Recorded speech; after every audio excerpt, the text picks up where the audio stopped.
இன்றைக்கி morning breakfast வந்து ராகி அடை, அதுக்கப்புறம் மதியம் லஞ்சுக்கு சாப்பாடு, சுட சுட சாப்பாடு, சாம்பார், உருளைக்கிழங்கு எல்லா காயும் போட்டு மிக்சடு சாம்பார், நெய் ஊற்றி கிளறி கொடுக்கணும்.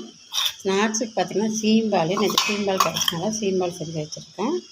அதுக்கப்புறம் வந்து பொரியல் பார்த்திங்கன்னா கத்திரிக்காய் ரோஸ்ட்டு, நல்லா மொறுன்னு வந்து இரும்போட சட்டியில் செஞ்சது கத்திரிக்காய் ரோஸ்ட்டு.